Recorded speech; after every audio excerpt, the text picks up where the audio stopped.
Welcome back, you guys, to another Bloodlines video. And today I'm going to be going over the Bloom's skills with you guys. Those did get released here shortly ago, so let's go ahead and look over those. Go ahead and pull them up. And as I'm pulling them up, I'm just going to go ahead and say that I'm actually really excited for them. The artwork looks really good and had me really hyped up for them. So I'm hoping their skills are going to be just as good as their art is. And I'm also looking forward to see what they're going to do with the other seasons. I really hope they come out with those as well. I think they'd be worth it. But let's going to pull up the female Bloom for you. And so far, again, with her art, she looks amazing. And I was correct. They are assassins. So that is really awesome as well. So again, let's go ahead and start with her skills.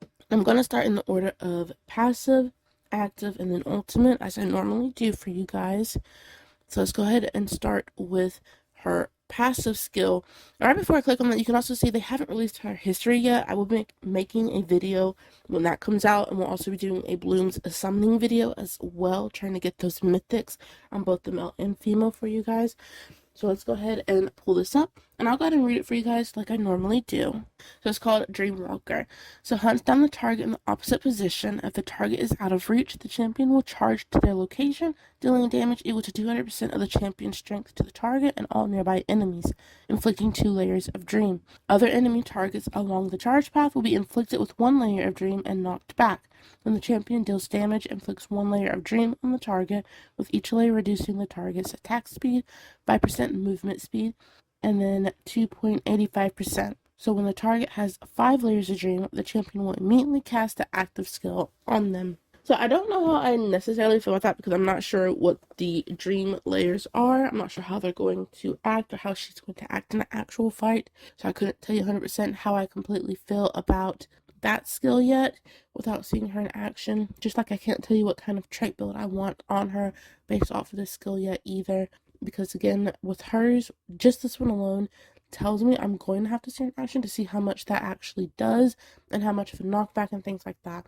But let's go ahead and move over to her active skill since that works hand in hand with that passive. So she gains a temporary immune effect and shuttles behind a random enemy, dealing damage equal to 380% of the champion's strength to all enemy targets along the path. The target has 5 layers of Dream in effect. They will be consumed to inflict sleep for 4 seconds, dealing additional damage equal to 100% of the champion's strength, restoring their energy by 100. The target in sleep will be immune to the Dream effect for 8 seconds. So it looks like she deals a lot of sleep effect, so she might be a decent crowd control if she can get multiple targets put to sleep. That might be nice, but it looks like while they are put to sleep, they are still taking damage. However, she can't affect them with her Dream anymore for 8 seconds while they've already been affected by Entrancing Strike. So let's go ahead and move over to her ultimate. So she casts Dream Seeds across the battlefield and once per 2 seconds over the next 8 seconds. Randomly picks an enemy target to inflict 1 layer of Dream. While active, increases the champion's attack by 30%. When the champion is attacked, they will become invincible for a short duration and teleport toward the attacker, dealing damage to equal 300% of the champion's strength to it and all nearby enemy targets. This effect can be triggered for up to 3 times for the duration. So I'm guessing that while this one is in effect, it can actually go off 3 times once the ultimate goes off, or at least the effects can go off 3 times when the ultimate's been gone off. Which, and I guess is kind of nice because that is quite a bit of damage. So that would be nice. Again, I would have to see her in action to tell how much I'm truly going to like her based on her skills. But based on her skills, you might want to have focused on her. That's not too bad. So I'm going to go ahead and move over to the Mel Bloom for you.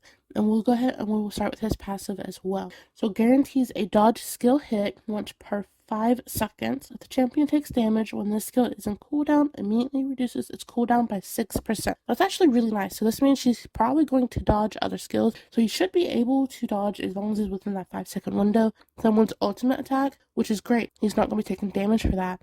But if he does get hit and takes damage, then his cooldown on this effect for his passive will drop by 6%, which means you'll get it more often the more he actually gets hit by his skill while this is going, and passive skills are always running in the background, so you should constantly be reducing his cooldown on this, which I think is great. So I actually really like that skill. I think that's a nice skill. I think they did good on that one. So far, he looks decent. His passive skill is definitely better in my mind than the female Bloom, so I really like that. And then let's go ahead and we will take a look at his active skill 2 while we're at it to see how well that one is in comparison to hers. And hopefully I will be able to figure out what I want to put on him trait-wise by reading his for you. So his is called Ethereal Charge. So I'm going to read that one. So the champion disappears into thin air and creates a phantom near each of the 3 farthest champions, including the champion themselves and 2 clones. The 3 phantoms will taunt the target for a short duration. Clones will inherit 100% stats from the champion, but their damage take increases by 50%. Within 10 seconds after the phantoms show up, their attack speed increases by 20%, and their attacks have 20% lifesteal effect. Clones can use champions in normal attacks and active skills, holy shit, who will strike all targets in front 4 times, dealing total damage equal to 420% of the champion's strength. Clones will disappear when they have killed or the duration ends. As long as the clones are present, 50% of the damage taken by the champion will be shared by the clones. So they just put out some Naruto ninjutsu bullshit right here. He makes clones. His clones have all of his stat. They deal all of his damage plus some. So they do more damage than he is. He pulls out multiple clones. And if his clones have his skills, that means his clones can make clones. Only thing is that they take 50% more damage than he normally would. So they probably will die a lot quicker.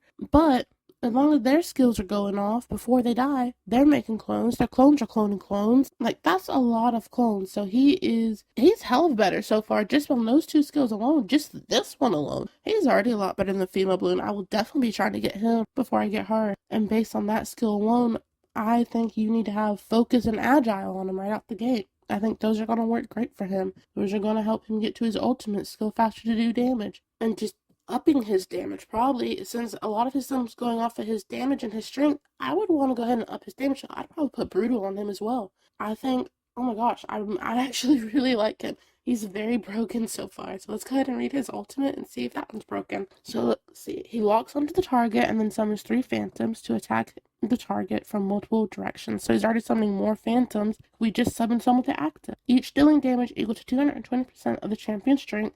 Again, right there, so strength, so again, Brutal. If the clones from the skill Ethereal Charge, which is the active, are present, they'll also summon phantoms. So now his clones, who are summoning clones, are summoning phantoms from other phantoms that he's done summoned, and attack the targets that were summoned. If this skill kills a target, the champion immediately restores 20% of max health. So any phantom that he summons with his ultimate, if they kill something, he is going to get 20% health back. So he's healing himself. His clones heal themselves. So all around, he is just meant to attack everybody, heal himself, and just keep going and summoning clones left and right. So again, with him, just on his skills, he is hella broken. I definitely want him. I think he would probably be a good counter to Devala if you're having issues with Devala. I tried to get him.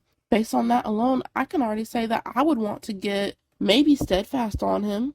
Definitely Focused, Agile, and Brutal. I think those might be the best way. I can't tell you 100% yet because I need to run them on him first, but I think those are your way to go. So this video is definitely a shorter video, but again, thank you guys for joining me to look over their skills with me. I can't wait for them to officially drop so that we can do a summoning video. I would be ever so grateful if you guys join me for that video as well. Please like and comment down below what you guys think about the bloom, whether you like them or you don't. I will look forward to reading your comments. And as always, if you can, drop a subscribe. You don't have to. It is optional. I do appreciate it if you do, though. Other than that, thank you guys so much for joining me today. I hope you guys like the blooms as much as I do. Great job, Goat Games. I think you did a good job on this one.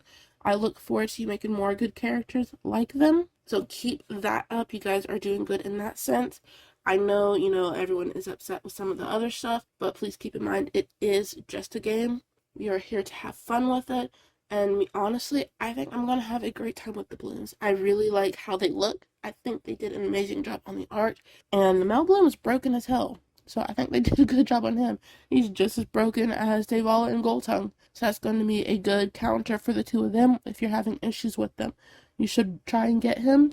Go ahead and stick around, you guys, to come back and join me for another video. Thank you guys for stopping in, and you guys have a great rest of your day. Bye!